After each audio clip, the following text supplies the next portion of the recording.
Hi అండి, అందరికీ నాకు వండటం వచ్చండి ఛానల్కి స్వాగతం.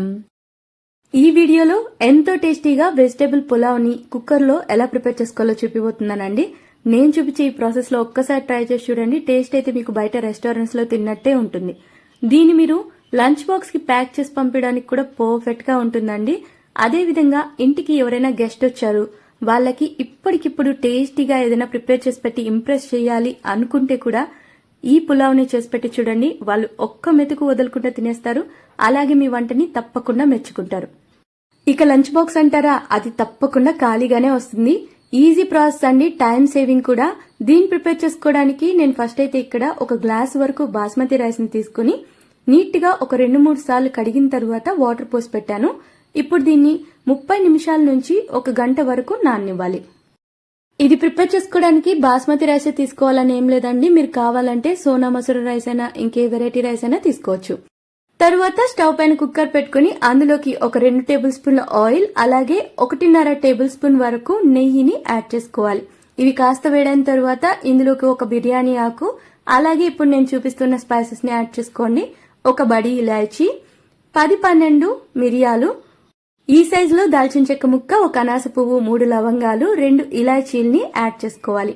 వీటితో పాటే ఒక 1/2 టేబుల్ స్పూన్ వరకు జీలకర్ర, అలాగే ఒక 1/4 టేబుల్ స్పూన్ వరకు షాహీ జీరాని యాడ్ చేసుకోవాలి.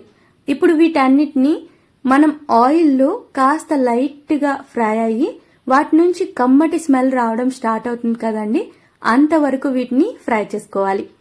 ఈ విధంగా ఫ్రై చేసుకున్న తరువాత ఇందులోకి ఫ్రెష్ గా దంచుకున్న ఒక టేబుల్ స్పూన్ వరకు అల్లం వెల్లుల్లి పేస్ట్, అలాగే ఒక 2-3 పచ్చిమిరపకాయల్ని కాస్త లైట్ గా దంచి వాటిని యాడ్ చేసుకోండి.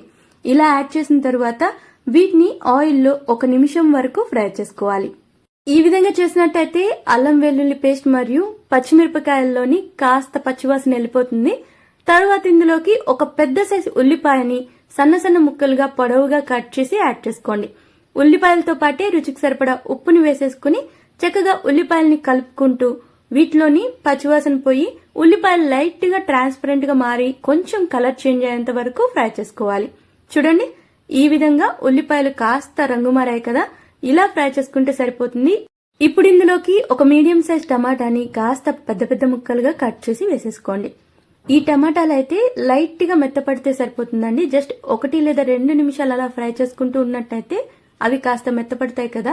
తరువాత అందులోకి ఒక పెద్ద సైజ్ క్యారెట్ ని ఈ విధంగా పెద్ద పెద్ద ముక్కలుగా కట్ చేసి, అలాగే ఒక 2-3 బీన్స్ ని చిన్న చిన్న ముక్కలుగా కట్ చేసి వేసేసుకోండి. అలాగే పొడవుగా కట్ చేసుకున్న క్యాప్సికమ్, ఒక బంగాళదుంపని ముక్కలుగా కట్ చేసి వేసేసుకోండి. వీటితో పాటే నేను గ్రీన్ పీస్ ని యాడ్ చేసుకుంటున్నానండి. నేను డ్రై గ్రీన్ పీస్ ని యూజ్ చేస్తున్నాను. ఈ పచ్చ బఠానాల్ని నేను ముందుగానే 1 గంట సేపు నానబెట్టి తర్వాత ఒక 2 విజిల్ వరకు ఉడికిచ్చి యాడ్ చేసుకుంటున్నాను. మీరు ఫ్రోజన్ వి కానీ లేదా ఫ్రెష్ గ్రీన్ పీస్ కనుక యూజ్ చేస్తున్నట్టయితే డైరెక్ట్ గా వీటిని ఫ్రై చేసిన తర్వాత యాడ్ చేసేసుకోండి. ఈ వెజిటేబుల్ పులావ్ చేసుకోవడానికి ఫ్రిడ్జ్ లో అవైలబుల్ ఉన్న వంకాయ, మునక్కాయ తప్ప మిగిలిన కూరగాయలన్నింటినీ యాడ్ చేసుకోవచ్చండి. కావాలంటే దీంట్లో కాలీఫ్లవర్, క్యాబేజ్ లాంటివి కూడా యాడ్ చేసుకోవచ్చు. ఇప్పుడు మనం యాడ్ చేసుకున్నవన్నిటిని కాస్త కలుపుకుంటూ ఫ్రై చేసుకున్న తర్వాత ఒక గుప్పెడు పుదీనా రెమ్మలు, అలాగే ఒక గుప్పెడు కొత్తిమీర రెమ్మల్ని యాడ్ చేసేసుకోండి. ఇప్పుడు వీటితో పాటు మిగిలిన వాటిని యాడ్ చేసుకుందామండి. ఒక 1/4 టీ స్పూన్ వరకు పసుపు, 1/2 టేబుల్ స్పూన్ కారం పొడి, అలాగే 1/2 టేబుల్ స్పూన్ ధనియాల పొడిని వేసేసుకోండి. ఫైనల్ గా ఒక 1/4 టేబుల్ స్పూన్ వరకు దంచిన మిరియాల పొడిని యాడ్ చేసుకుని వీటన్నిటిని చక్కగా కలిసే విధంగా మిక్స్ చేసుకోవాలి. వీటితో పాటు మీకు కావాలనుకుంటే ఒక 1/4 టేబుల్ స్పూన్ వరకు గరం మసాలాని యాడ్ చేసుకోవచ్చండి. నేనైతే యాడ్ చేయకుండానే ప్రిపేర్ చేస్తున్నాను. ఇలా అన్ని కలిసే విధంగా మిక్స్ చేసిన తర్వాత ఇందులోకి మనం ముందుగా రైస్ ని నానబెట్టుకున్నాం కదా, నేనైతే 1 గంట వరకు నాననిచ్చానండి. ఇలా నానిన రైస్ లోని ఎక్సెస్ వాటర్ అంతా రిమూవ్ చేసేసి రైస్ ని మాత్రం యాడ్ చేసుకోండి. ఇప్పుడు 1 గ్లాస్ రైస్ ని మనం తీసుకున్నాం కాబట్టి ఏ గ్లాస్ తో అయితే రైస్ ని కొలుచుకున్నామో అదే గ్లాస్ కొలతకి 1.5 గ్లాస్ వరకు వాటర్ ని యాడ్ చేసుకోవాలి. ఈ సైజ్ గ్లాస్ ని అయితే నేను తీసుకున్నానండి. మీరు రైస్ ని నానపెట్టకుండా అలాగే డైరెక్ట్ గా చేసేయాలి అనుకుంటే 1 గ్లాస్ కొలతకి 1.25 గ్లాస్ వరకు వాటర్ ని యాడ్ చేసుకోండి. ఇలా యాడ్ చేసిన తర్వాత ఇదంతా కలిసే విధంగా మిక్స్ చేసుకోవాలి. ఇలా కలుపుకున్న తర్వాత దీన్ని డైరెక్ట్ గా అలాగే మూత పెట్టేసుకోకండి.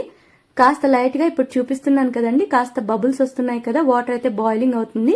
ఈ స్టేజ్ లో ఒక హాఫ్ లెమన్ స్లైస్ కంటే కాస్త తక్కువగా లెమన్ జ్యూస్ ని యాడ్ చేసి అన్నిటితో పాటు కలిసే విధంగా మిక్స్ చేసేసుకోండి.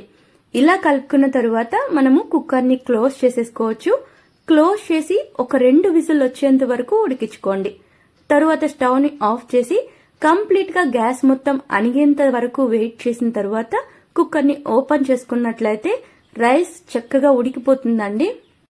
ఈ వెజిటేబుల్ పులావ్ ని మీరు బాస్మతి రైస్ తో కాకుండా నార్మల్ సోనా మసూరా రైస్ తో కనుక ప్రిపేర్ చేసుకోవాలనుకుంటే 1 గ్లాస్ రైస్ కి 2 గ్లాసుల వాటర్ ని యాడ్ చేసుకున్నట్లయితే సరిపోతుంది. అప్పుడప్పుడు వాటర్ క్వాంటిటీ అనేది రైస్ క్వాలిటీ బట్టి కూడా చేంజ్ అవుతుందండి. ఈ విధంగా మీరు ప్రిపేర్ చేసుకున్న తరువాత కలిపేసుకుంటే రైస్ అయితే పొడి పొడిగా వచ్చేస్తుంది. ఈ రైస్ ని వేడివేడిగా ఉన్నప్పుడు సర్వ్ చేసుకోండి, చాలా టేస్టీగా ఉంటుంది. అంతే అండి, ఎంతో టేస్టీగా ఉండే వెజిటేబుల్ పులావ్ అయితే రెడీ అయిపోయింది. దీనికి కాంబినేషన్ గా మీరు రాయితాని సర్వ్ చేసుకుంటే కూడా సరిపోతుందండి. దీనికోసం సపరేట్ గా మీరు ఏ కర్రీని ప్రిపేర్ చేయాల్సిన అవసరం లేదు.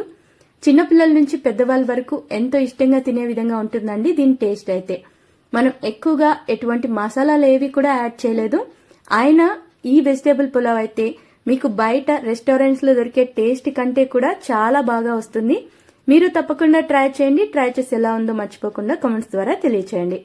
ఈ వీడియో కనుక మీకు నచ్చినట్లయితే లైక్, షేర్ ఇంకా కామెంట్ చేసేయండి. ఇంకా సబ్స్క్రైబ్ చేసుకోలేదా?